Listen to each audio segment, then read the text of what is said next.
C'est un grand honneur pour nous que de recevoir ce soir le nouveau grand rabbin de France et le président des consistoires de France et de Paris, à l'occasion de l'installation du nouveau conseil d'administration de la communauté de Lille.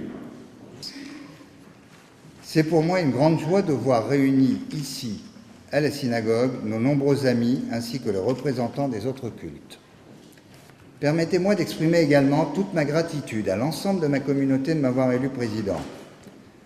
Je vous remercie pour votre soutien et votre collaboration, ainsi que l'ensemble du conseil d'administration et plus particulièrement M. Éric Ziza, élu vice-président, et M. Charles Sudman, président d'honneur de notre communauté. Sans oublier bien entendu notre rabbin, M. Élie Dahan, complice de toutes nos actions communautaires depuis plus de 20 ans. Nous devons œuvrer au développement de notre communauté par nos différentes actions. Nous devons investir le champ sociétal, nous impliquer dans les différentes associations et en ces lieux combattre avec la même vigueur les dérives de la société française, l'antisémitisme, le racisme, la xénophobie, les droits des femmes bafoués. Certes, nous ne supprimons pas l'antisémitisme, mais nous ne devons jamais renoncer à faire connaître le plus largement possible la culture juive sous tous ses aspects, l'histoire, les arts, l'humour, la musique, la cuisine. Nous n'avons aucune raison de ne pas faire connaître l'apport du judaïsme à la civilisation, le caractère novateur du message de nos patriarches, de nos prophètes, de nos maîtres, de nos penseurs, de nos philosophes. De ce point de vue, nous nous considérons, nous juifs, comme frères de tous les hommes, d'abord parce que nous croyons à une communauté d'origine, mais surtout parce que tout homme porte en lui la lumière dont il émane, possède une égale dignité en raison même de son appartenance à l'humanité. C'est le fondement même de notre Torah. Nous proclamons depuis ses origines cette valeur universelle de l'homme, et c'est en vertu de ce principe que nous ambitionnons de construire un idéal d'harmonie entre les hommes. Quelle joie, quel honneur, quel privilège de voir aujourd'hui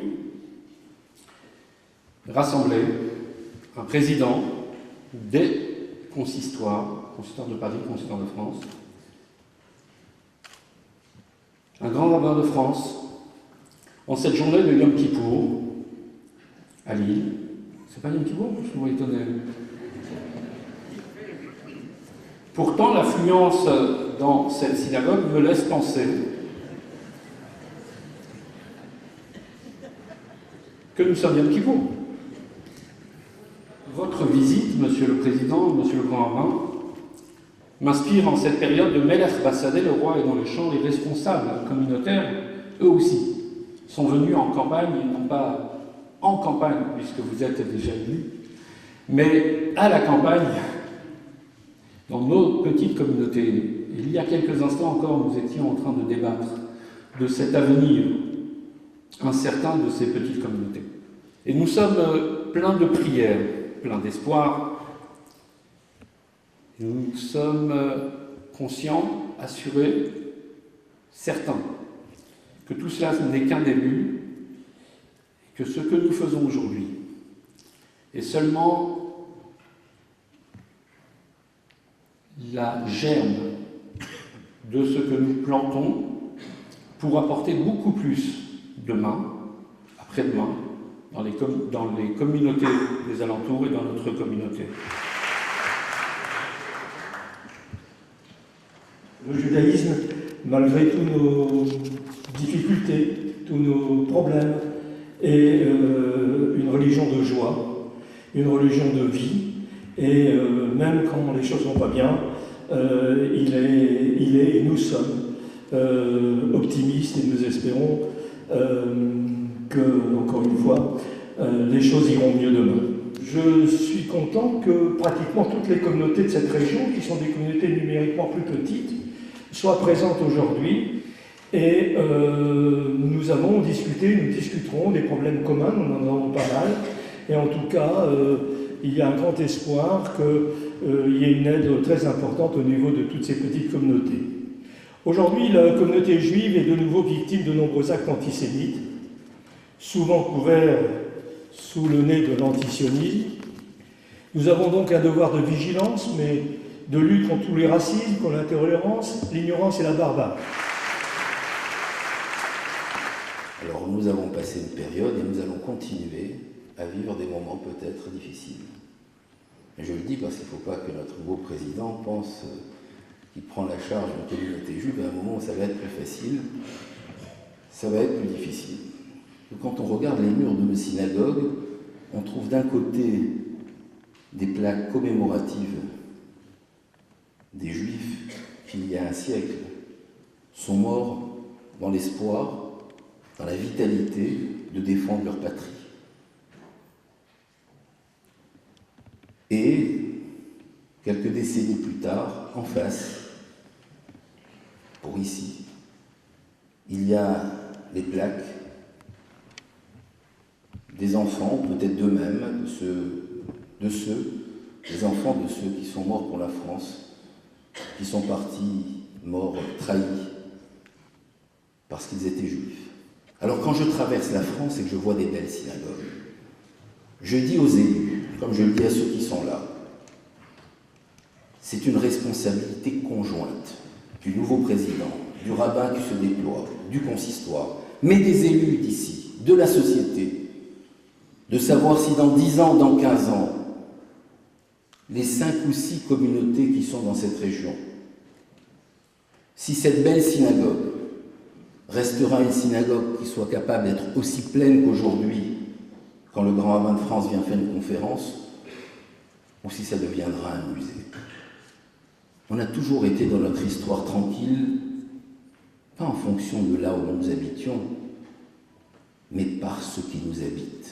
Et ce qui nous habite, c'est notre conscience juive qui nous a permis de traverser l'histoire, quels que soient les défis. Nous sommes face à un nouveau défi aujourd'hui, et ce défi doit nous obliger, je les dis souvent, à faire mieux avec moins. Si nous sommes moins nombreux, nous devons faire encore mieux, et ça veut dire que chacune et chacun d'entre nous doit se déployer davantage. C'est mon message, c'est le sens de ma venue ici, c'est le sens de mes encouragements, et c'est le sens de mes déplacements que je ferai de façon inlassable à travers la France pour que la communauté juive reste fière de ce qu'elle est, qu'elle se mobilise et qu'elle continue à remplir nos lieux de culte qu'on a voulu à un moment donné nous confisquer. Merci, Monsieur le Président. Lorsque le judaïsme prône quelque chose, notre spécificité, c'est que nous avons des actes sur de grandes idées.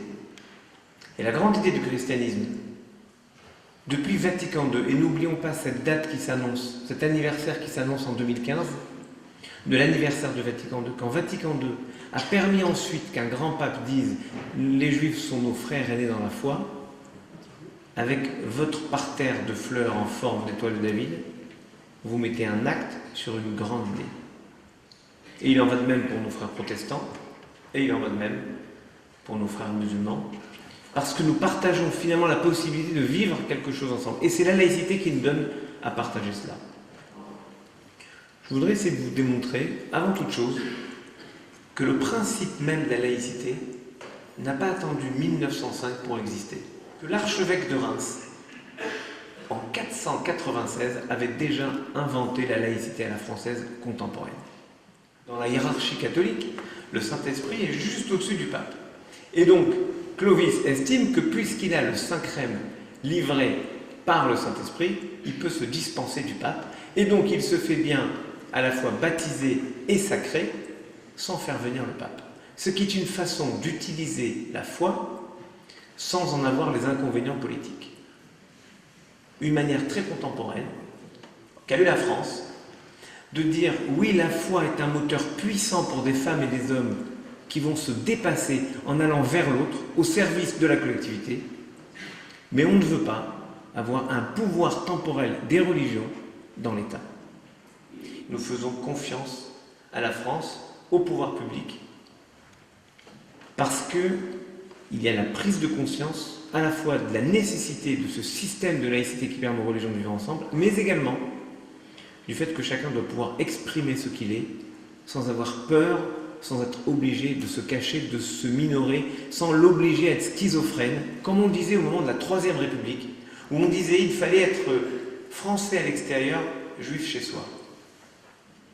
On est juif et français, français juif dans le sens que vous voulez. Mais nous sommes, lorsque nous partageons cette foi, et c'est la même chose pour nos frères catholiques, nos concitoyens musulmans, protestants, tout ce que nous sommes, l'identité que nous portons, qui est plurielle, c'est celle qui nous construit en tant que citoyens. C'est cette identité multiple que l'État a vocation à protéger. Moi, je suis très heureux quand je passe un jour de fête et que le boulanger, les voisins me disent « bonne fête, bonne année ». Quand moi je vois un musulman au moment de la fête d'El Kébir, je vais lui dire « bonne fête ». À la fin du ramadan, on va lui souhaiter « Saftourak » s'il faut. À chacun, on souhaite sa fête. C'est-à-dire qu'à chacun, on souhaite du bonheur. Et c'est ce que le grand Machouchna nous a appris. Toutes les occasions sont bonnes, disait-il, pour souhaiter du bonheur à ceux qu'on aime. J'ai le sentiment que les cultes se préoccupent beaucoup plus de dialogue avec le pouvoir que de dialogue entre eux. Et Achai, Anochim et Bakesh, ce sont mes frères que je cherche. Voilà mon interprétation du projet de la laïcité. Il ne dépend que de chacune et chacun de nous de lui donner un contenu concret dans nos vies pour transformer réellement nos villes, transformer nos cités, transformer notre société. Voilà un projet formidable pour l'année à venir et je nous souhaite tous de pouvoir le vivre dans la santé, le bonheur, la sérénité partagée. Merci beaucoup.